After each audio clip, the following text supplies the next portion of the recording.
പരിശുദ്ധ പരമ ദിവ്യകാരുണ്യത്തിന് എന്നേരവും ആരാധനയും സ്തുതിയും പുകഴ്ചയും ഉണ്ടായിരിക്കട്ടെ. പരിശുദ്ധ പരമ ദിവ്യകാരുണ്യത്തിന് എന്നേരവും ആരാധനയും സ്തുതിയും പുകഴ്ചയും ഉണ്ടായിരിക്കട്ടെ. പരിശുദ്ധ പരമ ദിവ്യകാരുണ്യത്തിന് എന്നേരവും ആരാധനയും സ്തുതിയും പുകഴ്ചയും ഉണ്ടായിരിക്കട്ടെ.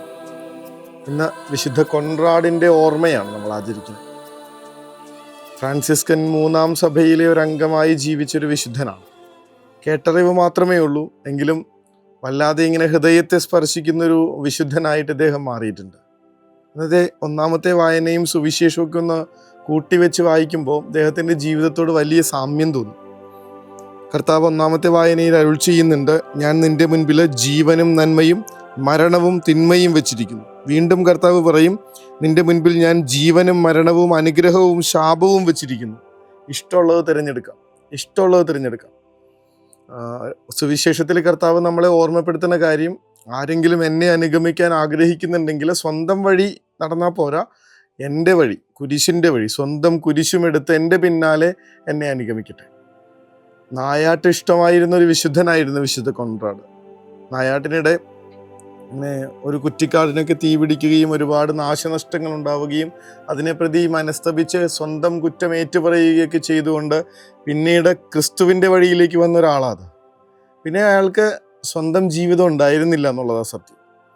കർത്താവ് എങ്ങനെയാണോ തൻ്റെ ശിഷ്യന്മാരെ പഠിപ്പിച്ചത്, മനുഷ്യപുത്രൻ വന്നിരിക്കുന്നത് സ്വന്തം ജീവൻ മറ്റുള്ളവർക്കായി ബലിയായി നൽകാൻ, നിങ്ങൾക്ക് ജീവൻ ഉണ്ടാവാൻ വേണ്ടിയിട്ടാണെന്ന് പറഞ്ഞതുപോലെ പിന്നീട് ക്രിസ്തുവിൻ്റെ വഴിയിലൂടെ നടന്ന ഈ മനുഷ്യൻ കൂടെയുള്ളവർക്ക് വേണ്ടി പ്രാർത്ഥനയായി മാറിയ ഒരാളായിരുന്നു. പറഞ്ഞത് കേട്ടതും വായിച്ച് അറിഞ്ഞതുമായിട്ടുള്ള കാര്യം ഇതാണ്. തുണ സഹോദരനായി ഫ്രാൻസിസ്കൻ മൊണസ്ട്രിയിൽ താമസിച്ചിരുന്ന ഈ വിശുദ്ധൻ ചില സമയത്ത് സന്യാസിമാരെ കാണാൻ വരുന്ന മനുഷ്യർക്ക് അവർ അത്യാവശ്യത്തിലായിരിക്കുമ്പോൾ, പുറത്തു പോയിരിക്കുമ്പോൾ ഒന്നും കാണാൻ പറ്റാതെ സങ്കടപ്പെട്ട് തിരിച്ചു പോകുമ്പോൾ ഇയാൾ ചെന്നിട്ട് ഇവരോട് കാര്യങ്ങൾ അന്വേഷിക്കും. ഇവർ വലിയ നിലവിളിയോടുകൂടെ തങ്ങളുടെ പ്രയാസങ്ങൾ പറയും. ഒരാളുടെ പ്രയാസം കേട്ട് കഴിഞ്ഞാൽ ഉടനെ തന്നെ അദ്ദേഹം തൻ്റെ മുറിയിലേക്ക് പോകും. മുറിയിൽ നിന്ന് ദേവാലയത്തിൻ്റെ ഉള്ളിലേക്കൊരു നോട്ടമുണ്ട്. ശരിക്കും ആ ഒരു ഭിത്തി തുറന്ന് ഒരു തുളയുണ്ടാക്കി വെച്ചിരിക്കുന്നത്. ആ ഒരു ദ്വാരത്തിലൂടെ സക്രാരി കൃത്യമായിട്ട് കാണും.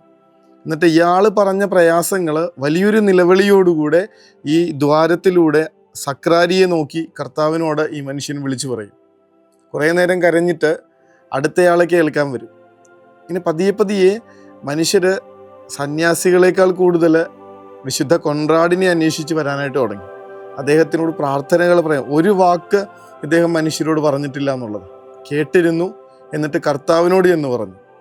വിശുദ്ധ മത്തായിയുടെ സുവിശേഷത്തിൽ നമ്മൾ വായിക്കുന്ന ഒരു ഉപമയുണ്ടല്ലോ, അയാൾക്ക് കൊടുക്കാൻ എൻ്റെ കയ്യിൽ അപ്പമൊന്നുമില്ല, എനിക്ക് 3 അപ്പം വായ്പ തരിക എന്ന് പറഞ്ഞ് നിൽക്കുന്നൊരു ചങ്ങാതിയെ നമ്മൾ കാണും. എൻ്റെ കയ്യിലൊന്നുമില്ല, പക്ഷേ നിനക്ക് കൊടുക്കാനുണ്ടല്ലോ എന്ന് പറഞ്ഞ് കർത്താവിൻ്റെ മുൻപിൽ വന്ന് മനുഷ്യർക്ക് വേണ്ടി മധ്യസ്ഥം യാചിച്ച് പ്രാർത്ഥിക്കുന്ന ഒരാൾ, കൂടെയുള്ളവർക്ക് വേണ്ടി പ്രാർത്ഥനയായി മാറിയ ഒരാൾ.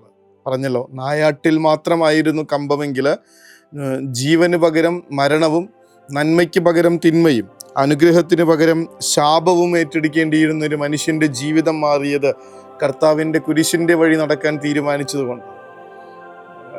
ലൈഫ് അത്രയ്ക്ക് എളുപ്പമൊന്നും ആയിരുന്നില്ല. മറ്റുള്ളവർക്ക് വേണ്ടി കരഞ്ഞും കർത്താവിൻ്റെ മുൻപിൽ തപിച്ചും ജീവിച്ചൊരു മനുഷ്യന് ജീവിതം എങ്ങനെയാണ് സുഖമുള്ളതായിട്ട് മാറണത്? പക്ഷേ കർത്താവിൻ്റെ കരം പിടിച്ച ആ കുരിശിൻ്റെ വഴി നടക്കുമ്പോൾ ഈ കർത്താവ് അയാളെ തൻ്റെ സൗഖ്യത്തിനും അനുഗ്രഹത്തിനും ഉപകരണമാക്കി തീർക്കുന്നത് നമ്മൾ കാണും.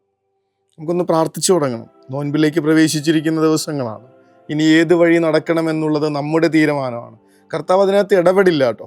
വചനം പറയുന്നുണ്ട്, നിന്റെ മുൻപിൽ ജീവനും നന്മയും മരണവും തിന്മയും അനുഗ്രഹവും ശാപവും ഞാൻ വെച്ചിട്ടുണ്ട്. ഇഷ്ടമുള്ളത് തിരഞ്ഞെടുക്കാം.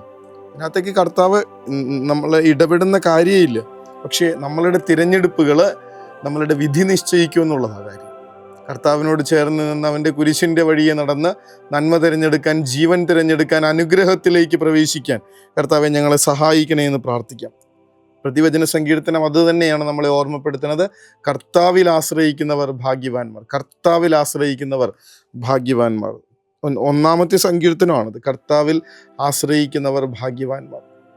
കർത്താവെ, അങ്ങയുടെ വഴിയിൽ പരിപൂർണമായി അങ്ങയെ വിശ്വസിച്ച് മുന്നോട്ട് പോകാൻ വേണ്ട കൃപ നൽകണമേ എന്ന് പ്രാർത്ഥിക്കാം. ആ വഴി ഞങ്ങളെ ജീവനിലേക്ക് നയിക്കുന്നുവെന്ന്, ആ വഴി ഞങ്ങളെ നന്മകളിലേക്ക്, ഞങ്ങളുടെ ജീവിതം നന്മകൾ കൊണ്ട് നിറയ്ക്കുന്നുവെന്ന്, ആ വഴി ഞങ്ങളെ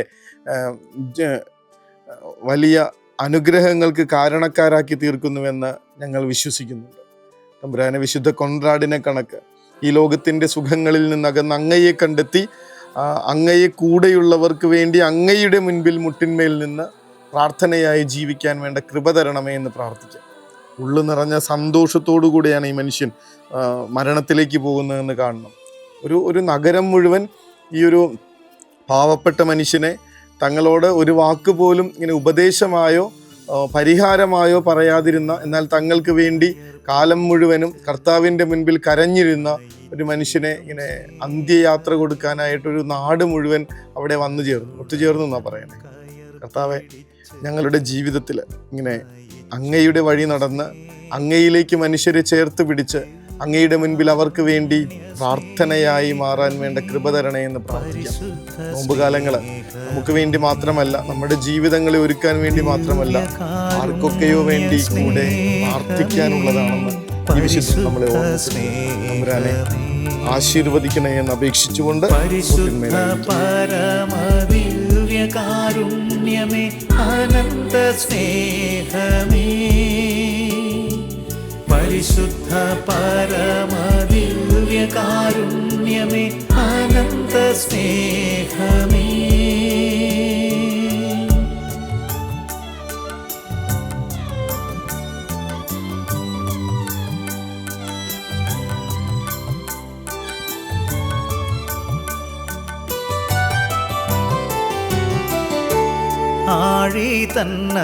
പരിശുദ്ധ പരമ ദിവ്യകാരുണ്യത്തിന് എന്നേരവും ആരാധനയും സ്തുതിയും പുകഴ്ചയും ഉണ്ടായിരിക്കട്ടെ.